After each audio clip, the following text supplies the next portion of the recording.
And that's it. Find a comfortable seat, fellas. Let's get into it. All right. All right. Hey, good morning, everybody. Good morning. All right. So today's September 12th, 2021. The title of our reflection today is Our Intention to Thrive as a Verb, as a Skill, and as a Decision. Our guiding sort of text or quote today is a quote that's been attributed to Yogi Berra, the old school baseball player. He said, a guy should make at least one bet every day, or else he might be walking around lucky and not even know it. Again, a guy should make at least one bet every day, or else he might be walking around lucky and not even know it. So I've always chuckled at this quote, like a lot of Yogi Berraisms. It's a little bit silly, but if you look at it and really listen, there's a little bit of a grain of truth there, right? The reality, at least in my experience, is that luck matters. A lot of times we want to make it something more than that. And as people of faith, if we, consider ourselves to be people of faith, we feel like we need to have a more sophisticated explanation sometimes, especially when it comes to things like bad luck, right? Because this whole concept of an all-powerful God and then the concept of luck, especially bad luck, they don't seem to really go together sometimes. So we want to call it grace when it's good luck. We want to call it something else when it's bad luck. But the reality is that even though our as human beings, we have this certain band of rationality that the randomness of what is bad luck sometimes just doesn't sit right with us, right? It's this concept of unearned suffering, even when it doesn't happen directly to us, right? Because even when we just see others suffer, we have to admit that we don't really know how to prevent something like that from happening to ourselves. So not only do we feel the pain of seeing it, we feel the pain of realizing that, gosh, there are some things in this world that are just outside of my control. But there's a much happier flip side to that reality. And that's what the quote is about. What if you're walking around right now with good luck on your side, right? So we've all seen enough bad luck. We've witnessed it. We've experienced it. And what if now is the time for you to experience some good luck for a change? And you may never be able to explain why one day is bad luck and another day is good luck, or why bad luck happened to somebody else and good luck seems to be happening to you right now. But here's the thing. There's nothing we can do about the bad luck, right? That's if it was something we could do about it, then it wouldn't be luck. It's just bad luck. Sometimes things happen. There's nothing we can do about that. So on the flip side, if we're not proactive, if we're not intentional about going out, identifying and pursuing our good luck, then the universe is going to end up lopsided. It's going to be overweighted to the bad luck, because that's going to happen one way or another. We got to make sure that we go after and pursue and be open to the good luck. So I want to talk today about a system of approaching life, even with all of its randomness, with the intention to thrive. I'm going to say that again. The intention to thrive. We can make a choice, a decision, if you will, to go beyond just the basics, to really see what life can be for us, to really see what God has in store for us. And I say God, you replace that with the creator, replace that with the universe, replace that with the higher power, whatever feels right and feels comfortable for you. But we have an opportunity to really see what God has in store for us, to really thrive. That means that we're operating in a realm of freedom and personal empowerment to be our authentic selves. Miles Davis said something that I love. He said, it takes a long time to start sounding like yourself. It takes a long time to start sounding like yourself. And I read in the Harvard Business Review article once that we should always be ourselves, but we should always strive to be even more of ourselves. Thriving is when we're being more of who we are. Thriving is when we sound even more like ourselves. And I know we've all seen some bad luck and some heaviness in the world and in our lives, and that can impact us in some ways. It can make it harder for us to focus on thriving. And that confusion about why something bad happened either to me or to someone I know, coupled with our ultimate inability to prevent bad luck from happening to us or those we love in the future, that feeling, if we're not careful, that can hold us back from thriving. But I want to offer us all, myself included today, a choice to make a decision, a commitment, an intention to thrive. We can choose to thrive. We can decide to thrive. We can commit to thrive. We can make it our intention to thrive. The first part of thriving is that it's a verb, an action word. To thrive, we have to take some action. And your first action might be to go get yourself a cup of coffee, put some music in your noise canceling headphones, and just sit down and daydream. Let your mind and your heart be open for a little while as to what sounding like yourself might actually mean in your life, what it might actually mean for your life. And I'm not talking about 5 or 10 minutes, like really make a date with yourself, right? Like make some time, carve out some time. You owe that to yourself. All right. Carve out that time, open up your heart, daydream, see what sounding like yourself means. The second part of thriving is that it's a skill. And like any skill, you might not be great at it right out of the box, right? You might look around and see others who seem to be much better at it than you. But remember, our commitment is to sound like ourselves, not to sound like anybody else. So don't look at other people and covet what they have. Learn how they got it, learn how they maintain it, pursue their knowledge, their resilience, their habits. And even if they just got lucky, that's okay. Because guess what? You've got some luck coming your way too. We just have to hold out for it and look out for it, right? Now, the final part about thriving is that it's a decision. We have to decide to thrive. And here's what we don't always understand about making this type of decision. Life will test your decisions every day. You don't make a decision once and then you're done with it.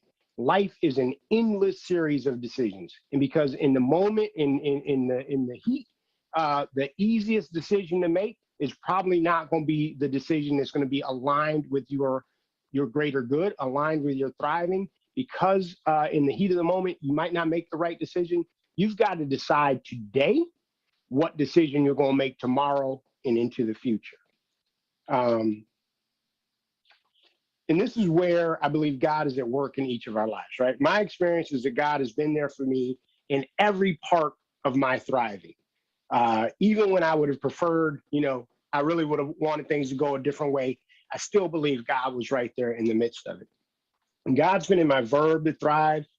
Fannie Lou Hamer once said that, she was sick and tired of being sick and tired. And I think that's where we all have to get to. We have to get to a point where we're sick and tired of being sick and tired. And that's when we do something about it.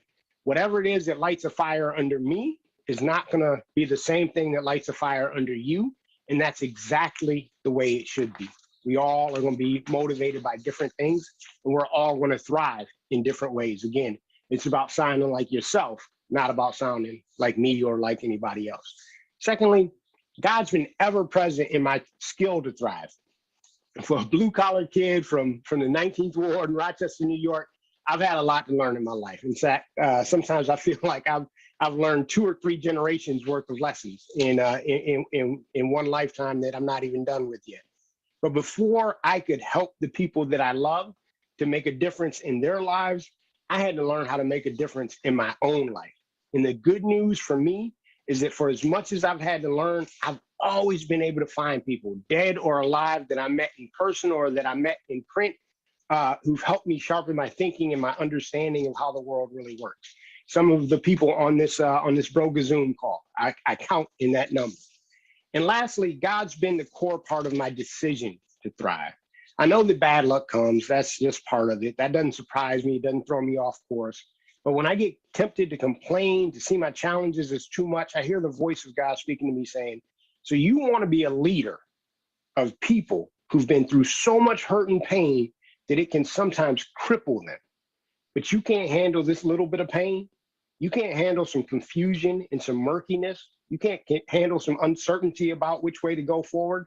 You can't tap into your calling and your sense of compassion to stand up to this test.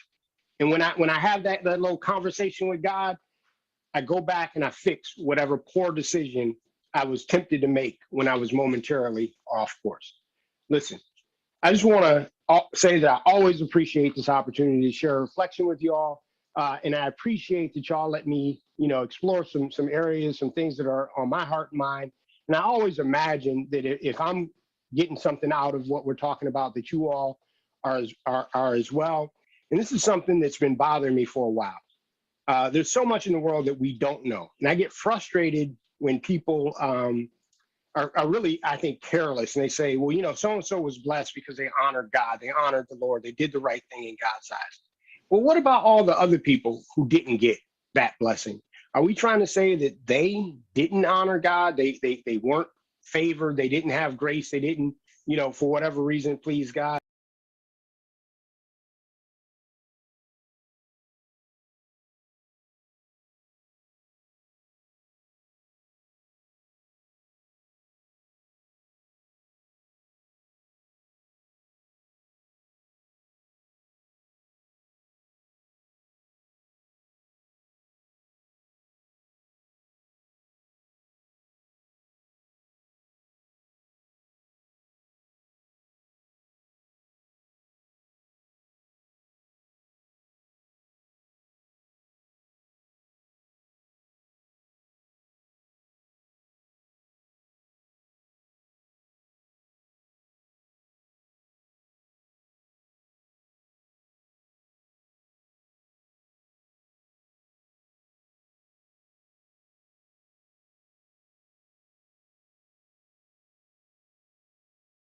If everybody would just stand up, let's get a little bit of energy back.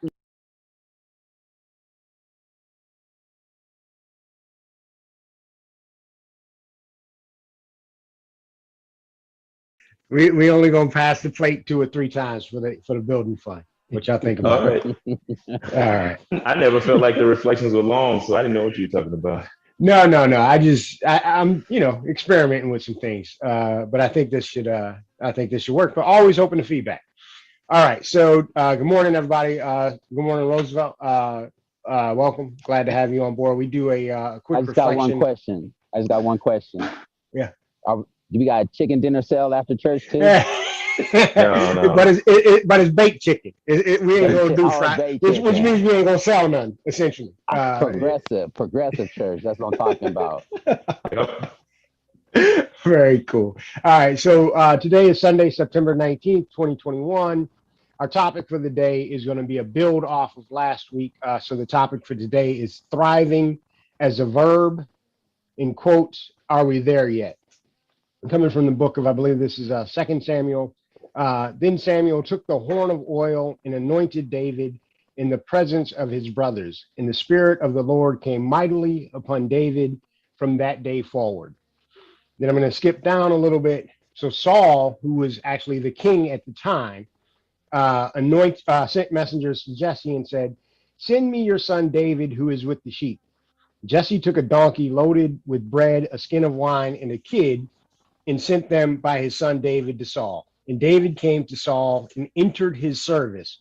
Saul loved him greatly, and David became Saul's armor bearer. All right. So how many of us remember those car trips as a kid that seemed like they were never ending? Seemed like, I can tell you when I was a kid, I grew up in Rochester, New York. My family, my mom's family was down in Georgetown, South Carolina. Every summer, every Christmas, we made that trip. And it just seemed like, even as a kid, I was like, why do we keep doing this? Hey, baby. So I'm sure, as much as we got tired on those trips and got frustrated and got impatient, I'm sure our parents also got tired and frustrated of us asking, are we there yet? I think there's some parallels between how impatient we were as kids on those road trips and how impatient we are with God as we are on our journey toward becoming what God has called us to be. So last week we quoted Miles Davis as saying, it takes a long time to start sounding like yourself. And in my life, in my experience, my observation, that's particularly true when God's giving you a vision for your life and it just seems to be taking just forever to come to fruition, right? So God told Abraham that he would be the father of many nations. This is one of the early stories in the Bible back in Genesis. So God says, Abraham, you're going to be the father of many nations. But Abraham and his wife were well into their 80s and they still hadn't had any children, right? So I could just hear them asking God, are we there yet? When is this coming? Then God told Joseph that he would be a leader among all of his brothers. He told Joseph this when Joseph was a child, right? But it took Joseph getting sold into slavery. He was in prison for a crime that he didn't commit. And I know somewhere along the way, he must have just been like, come on, man. God, are we there yet? And then the story we just read about here, right? So we hear about David being anointed, and thank you, shout out to Alan, brother Alan, for, this is, I think you were telling me this is one of your favorite stories in the Bible, that, David's anointed as a boy, as a little boy, to be the next king of Israel, right? But then what happens? He has to go back out into the sheep field. And then he ends up having to come into the palace that's going to be his palace and be a servant in that palace. So, either sometime when he was in the field or in the palace serving the current king, when he's already been anointed to be the next king, we can almost hear David say, come on, God, are we there yet? And I imagine that we can all relate to that, right? So in some areas of our lives, we've all asked, or we might even be asking right now, God, are we there yet? And like we talked about last week, there are pieces to all of our lives that we may never understand. And it's understandable that we become disappointed when what we're experiencing in life does not match what we expected from our lives. And if you feel like God put something on your heart or called you to a particular reality, your level of expectation is going to be even that much higher. And then, like Abraham and Joseph and David and so many other stories we've read about, years go by. And you can't even tell if you're making progress towards what it is that you're expecting. God, are we there yet? I've also heard it said that one of our biggest jobs in that gap, as I'm getting my shot here, between the expectation and the experience, is to discipline our disappointments. I'll say that again. Our job is to discipline our disappointments. Careful, putting. And I think that one of the prime ways that we can discipline our disappointments while we're waiting for the promise to be fulfilled is to thrive as a verb right now, where we are, as we are. If God told you that you were going to be a king, then you need to hold your head up like a king. If God told you, that you were going to be the father of many nations, you have to live a life right now that all your descendants would look back on and be proud to be part of your lineage. So listen, disappointment is a natural and understandable state, but we can thrive as a verb, as an action word during this time. I've always believed that anything I have to tell you that I am, I'm not a very good one of, right? So if I have to tell you that I'm a Christian, then I might as well not even bother saying it, right? I shouldn't have to tell you that I've been called to great leadership. I shouldn't have to tell you that I feel called to leave a legacy that blesses generations to come. People ought to be able to look at the way we lead our lives and see our calling. People ought to look at what we do and how we do it and see our destiny. People ought to be able to look at the way we thrive before we get the position, the title, and all the accolades. What if when we ask God, are we there yet? God's reply back is, I'm here. Where are you? All right. I ask you brothers to stand very quickly. Let's do, and today we'll only do one intention. Again, trying to get us back into the physical stretching. Okay. So RJ, the way we do this is we do an intention, and then I'll read the intention, and then at the end of it, I'll say, this is our